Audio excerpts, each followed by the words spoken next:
Buenas noches, buenas noches, la paz del Señor. Nuevamente hoy día con nuestra segunda clase de esta segunda temporada de Profundizando en el conocimiento de Dios. Estamos desarrollando una temática escatológica y vamos a tratar el tema que lleva como título el rapto o arrebatamiento de la iglesia. Ese es el tema de esta noche. Así que vamos a ir a la Escritura, a la palabra de Dios, al libro de Primera de Tesalonicenses, capítulo 4, y vamos a leer del versículo 13 hasta el versículo 18. La palabra de Dios dice así: Tampoco queremos, hermanos, que ignoréis acerca de los que duermen, para que no os entristezcáis como los otros que no tienen esperanza. Porque si creemos que Jesús murió y resucitó, así también traerá Dios con Jesús a los que durmieron en él.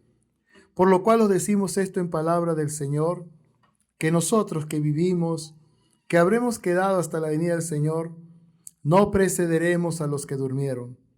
Porque el Señor mismo, con voz de mando, con voz de arcángel y con trompeta de Dios, descenderá del cielo y los muertos en Cristo resucitarán primero. Luego nosotros, los que vivimos, los que hayamos quedado, seremos arrebatados juntamente con ellos en las nubes para recibir al Señor en el aire, y así estaremos siempre con el Señor. Por tanto, alentaos los unos a los otros con estas palabras. Oremos. Amado Dios, gracias. Muchas gracias por el conocimiento que tú nos entregas. Te pedimos tu bendición, Señor. Toma las cargas que podamos tener, Señor amado, y queremos estar sensibles a tu voz en este momento. Gracias te damos, ponemos todo este tiempo en tus manos, Señor, y que sea el Espíritu Santo que nos guíe. Precioso, dulce, maravilloso Espíritu Santo, tú guíanos. Bendice a mis hermanas y hermanos, bendice a todos los alumnos y alumnas que estamos estudiando, Señor amado, oh Dios, la palabra de Dios, con esa sabiduría que usted, mi Dios, sabe traer. Gracias te damos, Señor, en el nombre de Jesús. Amén, amén y amén. Bueno, vamos a empezar desarrollando el tema en esta introducción, haciéndonos 3 preguntas que van a ser prácticamente pues la base, el cuerpo del estudio. La primera pregunta es: ¿cuándo ocurrirá el arrebatamiento? ¿Cuándo? ¿La Biblia habla de esto? Vamos a estudiar. La segunda pregunta es: ¿cómo se manifestará el Señor, su presencia en la tierra? ¿Cómo manifestará el Señor su presencia en la tierra? Y la tercera pregunta será: ¿quiénes serán arrebatados y qué sucederá con sus cuerpos? Vamos a ver.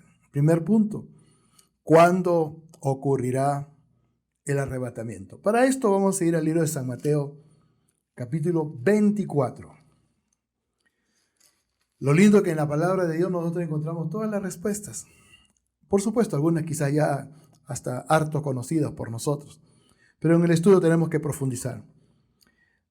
Vamos a leer del versículo 36, bendito sea el Señor, hasta el verso 39, Mateo 24. Dice así: pero del día y la hora nadie sabe. Gloria sea al Señor. Ni aun los ángeles de los cielos, sino solo mi Padre. Mas como en los días de Noé, así será la venida del Hijo del Hombre. Porque como en los días antes del diluvio estaban comiendo y bebiendo, casándose y dando en casamiento, hasta el día en que Noé entró en el arca. Y no entendieron hasta que vino el diluvio y se lo llevó a todos. Así será también la venida del Hijo del Hombre. Ahora, con claridad podemos decir fehacientemente: no hay fecha, no hay día, no hay hora. Y eso es lo que la palabra de Dios nos enseña, ¿no? Versículo 36 dice: pero del día y la hora nadie sabe, ni aun los ángeles de los cielos, sino solo mi Padre. Bendito sea el Señor. No hay fecha, ¿no? Quizás para muchos es disipar un interrogante acerca del cuándo. Ya sabemos, ¿no? Como podemos ver, la palabra de Dios define con mucha claridad que no hay un día ni hay una hora. Lo que sí podemos decir que este evento será repentino. Espero que no para nosotros que somos estudiosos, que estamos caminando con Dios, que estamos preocupados, bendito sea el Señor, no solamente por la salvación eterna de cada uno de nosotros, sino poder contribuir para que otros también puedan conocer al Señor y también puedan gozar de esta grande bendición que es el arrebatamiento de la iglesia, ¿no? Entonces, lo que sí podemos decir que esto será repentino, quizás, ¿no? Para este mundo sorpresivo. ¿Qué pasó? ¿Qué sucedió? ¿Dónde se fueron? ¿Dónde están?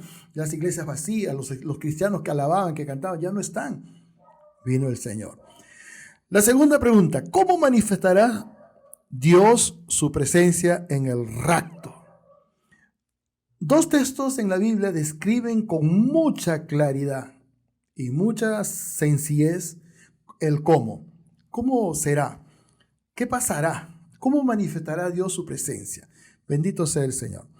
Bueno, estos son los versículos 16 y 17 de Primera de Tesalonicenses capítulo 4. Dice así: porque el Señor mismo, con voz de mando, con voz de arcángel y con trompeta de Dios, descenderá del cielo. Y los muertos en Cristo resucitarán primero. Luego nosotros, los que vivimos, los que hayamos quedado, seremos arrebatados juntamente con ellos en las nubes para recibir al Señor en el aire, y así estaremos siempre con el Señor. Bueno, lo cierto es de que la desaparición de millones de personas en un abrir y cerrar de ojo será sorpresivo para muchos. Pero Dios va a manifestar su presencia de tres formas. Número 1, dice con voz, versículo 16. Primera de Tesalonicenses capítulo 4, versículo 16. Dice con voz de mando. Bendito sea el Señor. Con voz de mando, con autoridad, con voz de autoridad. La voz del Señor, voz de autoridad. Segundo lugar, con voz de arcángel. Bueno, podemos definir y encontrar en la Escritura que hay un arcángel que es conocido como Miguel.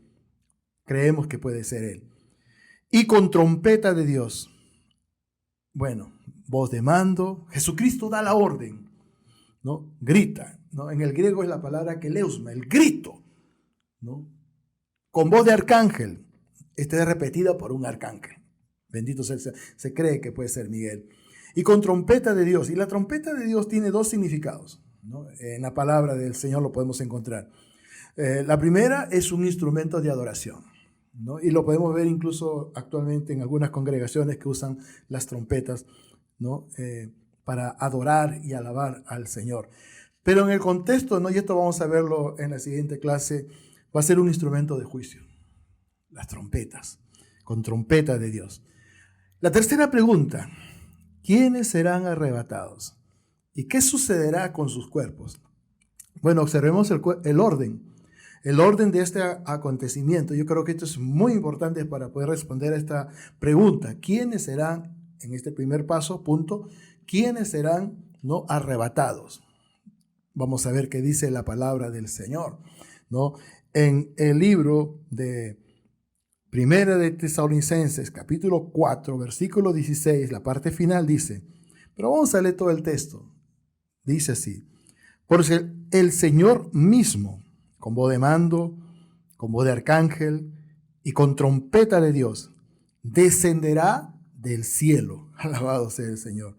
Y los muertos en Cristo resucitarán primero. En este orden, los que van a resucitar primero son los que murieron en Dios, los que están ahora en el descanso del Señor, los que murieron en Cristo. Alabado sea el Señor. Ellos van a resucitar. Quizás muchos se preguntarán, ¿y qué sucederá con los otros muertos? Ellos van a resucitar, pero no en este evento. Ellos van a resucitar en el juicio del tribunal de Cristo, ¿no? Y de esto estaremos estudiando en la última clase. Ahora, en el orden, primero, los muertos en Cristo. En segundo lugar, nosotros, los que vivimos. Dice el versículo 17 de Primera de Tesalonicenses capítulo 4 lo siguiente: luego nosotros, los que vivimos, los que hayamos quedado, seremos arrebatados juntamente con ellos, con los que resucitaron en Cristo, en las nubes para recibir al Señor en el aire, y así estaremos siempre con el Señor. Ahora, Hay dos aspectos importantes, ¿no? Que yo quiero compartir con ustedes y que tienen que ver, ¿no?, con nuestra propia condición, ¿no?, que va a meritar verdaderamente participar de un evento tan glorioso, tan hermoso, tan maravilloso. Y estos dos elementos importantes que son parte del desarrollo en la vida cristiana son, número uno, la santidad. La Biblia dice en el libro de Hebreos, capítulo 12, versículo 14, lo siguiente. Hebreos 12, 14 dice lo siguiente: seguid la paz con todos y la santidad, sin la cual nadie verá al Señor. Cuando hablamos de santidad, tenemos que entender que hemos sido apartados por el Señor, ¿no? La palabra santo significa, ¿no?, apartado para Dios. Nos apartó de esa vida pecaminosa, de esa vida de oscuridad, penumbra y tinieblas que vivíamos, ¿no? Nos apartó. La palabra agios es la palabra en el griego que significa apartado para Dios. Ahora, cuando hablamos de la santidad, hablamos de un estilo de vida, de una conducta, de una consagración, de una dedicación de nuestro corazón, de nuestro cuerpo y de todo nuestro ser para Dios. Quizá para muchos es incomprensible, ¿no? Y yo lo conocía y no era una buena persona, era borracho, era mujeriego, era violento, era pegalón, por así decirlo. Pero ahora no, ahora mira, anda con ese libro en la mano, mira qué bien se viste y habla de Dios. Y siempre está hablando de Dios y siempre lo ves con una sonrisa y con un deseo claro, ¿no?, definido en su corazón y en sus labios de hablar de Dios. En segundo lugar, es vivir bajo la perfecta voluntad de Dios. Si nos preguntamos, ¿qué cosa es la voluntad de Dios? Es hacer lo que es correcto, agradable a los ojos de Dios. Lo que es correcto y agradable a los ojos de Dios. Es decir, hacer la voluntad de Dios. Mateo 7:21 es un pasaje bíblico que nos enseña acerca de lo que es nuestra responsabilidad y nuestro compromiso para con Dios. Mateo 7:21 dice: no todo el que me dice Señor, Señor, entrará en el reino de los cielos. Cuando uno vive bajo la perfecta voluntad de Dios, es decir, se preocupa por hacer lo que es correcto y agradable a Dios, entonces no le va a ser difícil vivir santidad. ¿Por qué? En el libro de Primera de Pedro, capítulo 1, el conocimiento es importante, ¿no?, para poder entender lo que Dios quiere que nosotros vivamos, ¿no? Primera de Pedro 1, versículo 15 dice así: sino como aquel que os llamó es santo, sed vosotros santos en toda vuestra manera de vivir. Y está hablando de la conducta, del estilo de vida, del testimonio, ¿no? Somos luz en medio de un mundo de tinieblas. Esa luz tiene que resplandecer. Y cuando nosotros nos preocupamos y nos esforzamos, ¿no?, por vivir una vida correcta y agradable a los ojos de Dios, estamos viviendo bajo la perfecta voluntad de Dios, pero también estamos viviendo en santidad, haciendo lo que es correcto y agradable a los ojos de Dios. Ahora, es importante entender en profundidad lo que significa la voluntad de Dios. Es aceptar el señorío de Cristo. Mateo 7:21 dice: no todo el que me dice Señor, Señor entrará en el reino de los cielos. ¿Qué significa la palabra Señor? En el original, en el griego, es la palabra Kyrios. Curios también es otra palabra. ¿Qué significa? Dueño, amo, Dios, autoridad que rige tu destino. Y si hay algo que Dios quiere que nosotros podamos vivir, es bajo la perfecta voluntad de Dios. Hay un pasaje en el libro de Lucas, capítulo 4, versículo 46, que quisiera compartir con ustedes como parte del estudio. Dice así, Lucas 6:46. ¿Por qué me llamáis Señor, Señor, y no hacéis lo que yo digo? Es una exhortación, claro está, pero que tiene mucha profundidad, ¿no? A veces podemos nosotros decir: Señor, ayúdame, Señor, esto, Señor, dame fuerza, Señor, sáname, pero nuestra vida no es correcta. Nuestra vida no agrada a Dios. Y Dios va a decir eso a nosotros: ¿por qué me llamas Señor, Señor? Si tu vida no es correcta, si no haces lo que yo digo. hay que reflexionar en este punto profundamente. Alabado sea el Señor. En la tercera pregunta tiene un acápite que es en realidad una segunda pregunta dentro de la tercera pregunta. Y es, ¿qué sucederá? ¿Qué ocurrirá con nuestros cuerpos? Lamentablemente, este cuerpo humano, carnal, proclive al pecado. La carne verdaderamente es la que muchas veces induce a las personas a pecar. Y lógicamente, mientras nosotros estemos en esa corrupción, pues no vamos a poder participar. Algo tiene que suceder, algo tiene que hacer Dios para librarnos de este cuerpo, ¿no? Vamos a ver qué dice la Biblia acerca de esto. Primera de Corintios capítulo 15. ¿Qué sucederá con nuestros cuerpos? Primera de Corintios capítulo 15. Vamos a leer del versículo 51 al versículo 58. Vamos a leer. Dice así. Primera de Corintios capítulo 15, versículos 51 al 58. Dice así. He aquí os digo un misterio. No todos dormiremos, pero todos seremos transformados.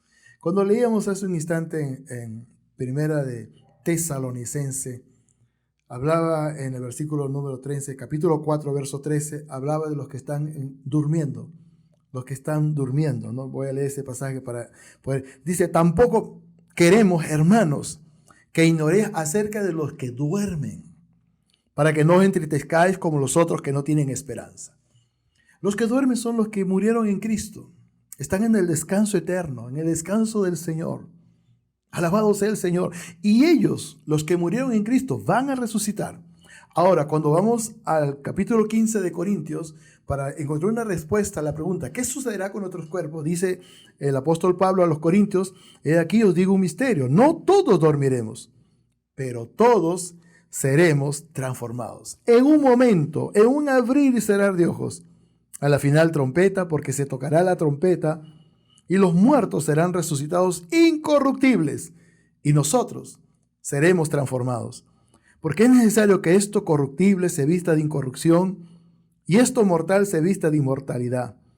Y cuando esto corruptible se haya vestido de incorrupción, y esto mortal se haya vestido de inmortalidad, entonces se cumplirá la palabra que está escrita, sórbida es la muerte en victoria. ¿Dónde está, oh muerte, tu aguijón? ¿Dónde, oh sepulcro, tu victoria? Ya que el aguijón de la muerte es el pecado y el poder del pecado la ley, mas gracias sean dadas a Dios que nos da la victoria por medio de nuestro Señor Jesucristo. Así que, hermanos míos amados, estad firmes y constantes, creciendo en la obra del Señor siempre, sabiendo que vuestro trabajo en el Señor no es en vano. Los primeros versículos de la lectura, versículos 51 y 52, dice, todos seremos transformados. He aquí os digo un misterio, no todos dormiremos, pero todos seremos transformados. Alabado sea el Señor. Y la razón de esa transformación lo podemos encontrar en los versículos 53, 54, 55 y 56, que dice, porque es necesario que esto corruptible, ¿qué es esto corruptible? El cuerpo.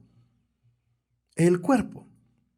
El cuerpo que todavía tiene esa inclinación al pecado. Claro está, qué lindo, qué precioso, qué maravilloso. El Espíritu Santo nos impide que nosotros podamos vivir como antes vivíamos, sin Dios, pecando, haciendo lo malo. Ahora no, hay una transformación, pero este envoltorio, por así llamar, este cuerpo, sí es proclive a eso. Bendito sea el Señor. Versículo 53 dice, porque es necesario que esto corruptible se vista de incorrupción, y esto mortal se vista de inmortalidad. Y cuando esto corruptible se haya vestido de incorrupción, y esto mortal se haya vestido de inmortalidad, entonces se cumplirá la palabra que está escrita, sórbida es la muerte en victoria. ¿Dónde está, oh muerte, tu aguijón? ¿Dónde, oh sepulcro, tu victoria? Ya que el aguijón de la muerte es el pecado y el poder del pecado la ley. Viene a mi mente y a mi corazón el pasaje de Romanos 6:23, ¿no? Que dice, porque la paga del pecado es la muerte, mas la dádiva es vida eterna en Cristo Jesús. La palabra dádiva se puede también interpretar como regalo, el regalo que Dios nos da a nosotros. El regalo que está a merced de todos aquellos que de pronto toman su decisión por Cristo y nacen para Dios. El Espíritu Santo viene a morar en sus vidas y Él empieza a darle dirección a sus vidas. Alabado sea el Señor. En el libro de San Juan, acá hay un texto poderoso. Yo digo, este es un texto poderoso. En el libro de San Juan, capítulo 11, versículo 25, la Escritura dice así. Le dijo Jesús: yo soy la resurrección y la vida. El que cree en mí, aunque esté muerto, vivirá. Cuando una persona muere en Cristo, entra al descanso, al reposo de Dios, que nos prepara para la eternidad con Dios. Alabado sea el Señor. Este conocimiento, lamentablemente, muchos no lo tienen, muchos no lo conocen. Muchos no tienen idea realmente de lo que realmente Dios quiere hacer en sus vidas. Nosotros como estudiantes de la palabra, como alumnas y alumnos en la palabra del Señor, nos preparamos para sembrar semilla que salta para vida eterna. La semilla es la palabra de Dios. No estudiamos la Biblia solamente para tener el conocimiento. El conocimiento muchas veces puede envanecernos. Y cuidado con el orgullo espiritual. Yo ya lo sé todo, ya no necesito que nadie me enseñe. No, seamos enseñables cada día. Yo quiero terminar concluyendo de la siguiente forma. El arrebatamiento debe ser ese anhelo de ir con Él, con Cristo, con el Señor, al cielo, lógicamente, ¿no? Y ese anhelo, ese deseo debe estar en nuestros corazones cada día. Aunque la realidad es esa, ¿no? Estamos acá todavía haciendo muchas cosas, trabajando, sacando adelante a la familia, estudiando, qué sé yo, en los quehaceres del hogar. Pero, ¿cuál es la expectativa que hay en tu corazón? Como estudiante de la palabra de Dios debe haber una expectativa superior y grande en tu corazón acerca de este evento, el arrebatamiento de la iglesia. Cristo viene.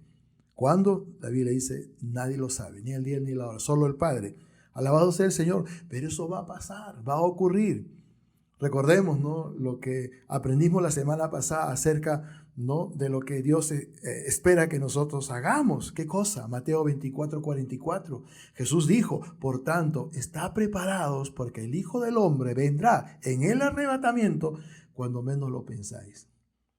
Pero ¿cómo podemos hacer, ¿no?, que no sea cuando menos lo pensemos? Porque eso significa que nos puede agarrar desprevenidos, de sorpresa. No, Dios no quiere eso. Vamos a ver un pasaje en la Biblia. Segunda de Timoteo, capítulo 4. Gloria sea al Señor. Segunda de Timoteo, capítulo 4, versículo 8. Por lo demás, segunda de Timoteo 4, verso 8, dice así. Por lo demás, me está guardada la corona de justicia, la cual me dará el Señor juez justo en aquel día, y no solo a mí, sino también a todos los que aman su venida. Él va a venir. Él viene por su iglesia. Tenemos que estar preparados. Y ese anhelo debe ser algo que nos pueda llevar a una expectativa, que podamos vivir cada día como y si el Señor viniera el día de hoy, estoy preparada, estoy preparado, estoy caminando con Dios, estoy sirviendo al Señor, ¿no? Aún con las limitaciones que pueda tener. No todos somos predicadores, no todos cantan, no todos tocan un instrumento, pero todos podemos servir de alguna forma, de alguna manera. Podemos servir a nuestro Dios. Importantes son las palabras del Señor Jesucristo en el Evangelio de Juan, capítulo 14, del versículo número 1 al versículo número 3, que habla de esta de este glorioso evento. Leamos. No se turbe vuestro corazón. San Juan 14, del 1 al 3. No se turbe vuestro corazón. Creéis en Dios, creed también en mí. En la casa de mi Padre muchas moradas hay. Si así no fuera, yo lo hubiera dicho. Voy pues a preparar lugar para vosotros. Y si me fuere y os preparare el lugar, vendré otra vez y os tomaré a mí mismo, para que donde yo estoy, vosotros también estéis. Un lugar en el cielo, la casa de mi Padre, muchas moradas hay. Un lugar de hábitat, morada de Dios, aleluya, para nosotros. Mientras nosotros estamos aquí haciendo muchas cosas, pero en el cielo Dios preparando, ¿no? En la eternidad con Él, un lugar hermoso, precioso, alabado sea el Señor. Dice, el verso 13, es importante, dice, y si me fuere y os prepararé el lugar, vendré otra vez y os tomaré a mí mismo para que donde yo estoy, vosotros también estéis. Y os tomaré a mí mismo para que donde yo estoy, vosotros también estéis. Si nos hacemos la pregunta, ¿no? ¿Quién es el que está con nosotros? Es Cristo, al que le hemos reconocido en nuestros corazones como nuestro Dios único y suficiente Salvador. Por eso Jesús dice, ¿no? Cuando yo venga, los voy a tomar a sí mismo.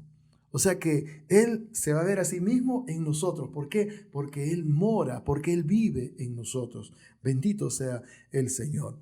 Importante. Esta es la última recomendación antes del arrebatamiento, que nosotros debemos tomar concienzudamente, ¿no? Con mucha importancia. Mateo 24, versículo 44. Mateo 24, versículo 44. Gloria sea al Señor. Mateo 24, versículo 44 dice así: Por tanto, también vosotros está preparados, porque el Hijo del Hombre vendrá a la hora que no pensáis. Está preparados. Ese es el consejo. Buscando de Dios, haciendo lo que es bueno, lo que es correcto, consagrando nuestras vidas, nuestro corazón para Él, predicando la palabra del Señor, pasando tiempo de oración, tiempos de ayunos, buscando de su presencia cada día. Los que tenemos el llamado para enseñar, profundizándonos en el conocimiento, estudiando, meditando, reflexionando, bendito sea el Señor. Los que son llamados al evangelismo, ganando las almas, llevando el mensaje del evangelio. Aunque de cierta manera Dios nos ha llamado a todos al evangelismo. Marcos 16, 15 dice, por tanto, id y predicad el evangelio a toda criatura. Cristo va a venir, Cristo viene, Maranata, prepárate. Yo quiero orar no solamente por nosotros, que somos estudiantes de la palabra de Dios, sino por esa multitud, por esa muchedumbre de personas que no tienen a Cristo. Y quizás en este momento hay alguien que nos está observando, nos está escuchando y no tienes a Cristo. Tienes religión quizás. O quizás no, ni religión. No crees en Dios. Estás perdido. Pero Dios te ama. Dios tiene un propósito para tu vida. Y ese es el mensaje que Dios nos ha dado, un mensaje de amor. Si tú quieres entregarle tu vida a Cristo en esta noche, pues repite esta oración conmigo. Y vamos a bendecir la palabra en el conocimiento que nos trae para cada uno de nosotros como estudiantes de la Biblia. Si quieres aceptar a Cristo, repite esta oración. Dile a Dios, Padre Celestial, perdóname todos mis pecados. Señor Jesús, entra a mi corazón. Sé mi Dios y mi único Salvador. Escribe mi nombre en el libro de la vida, desde ahora y para siempre. Amén. Yo quiero orar por ti. Quiero orar también por ti, mi hermana, mi hermano, que te estás esforzando, ¿no? Si tú también quieres seguir con nosotros estudiando, bueno, comunícate con nosotros, un mensaje, quiero estudiar la palabra de Dios, te daremos las pautas para que tú puedas empezar, ¿no? Y llevar los estudios bíblicos que estamos desarrollando, ¿no? Y así tú puedas fortalecer tu corazón en el conocimiento de la palabra de Dios, tu fe en el conocimiento de la palabra de Dios, tu ministerio en el conocimiento de la palabra de Dios. Y ese llamado realmente es un llamado efectivo, como siervo, como ministro del Señor, como sierva del Señor. Que Dios pueda bendecir mucho. Vamos a orar para despedirnos. Gloria al Señor. Padre, Dios Todopoderoso, muchas gracias por este tiempo de estudio. Señor amado, gracias por las almas que te conocen, Dios mío, Señor. Si alguien tomó esta decisión esta noche, que sienta tu presencia, Padre Celestial. Rompe todo yugo, toda cadena, oh Señor. Si hay alguien que nos está siguiendo, tiene un problema de enfermedad, pon tu mano poderosa, Señor, y trae la sanidad. Te lo pido en el nombre de Jesús. Y por nosotros que estamos estudiando la palabra, danos hambre de tu palabra, Señor. Más de lo que ya tenemos, Señor. Te lo pido en el nombre de Jesús. Bendice a la amada iglesia en el nombre de Jesús. La paz del Señor para con cada uno de ustedes. Buenas noches. Bendiciones.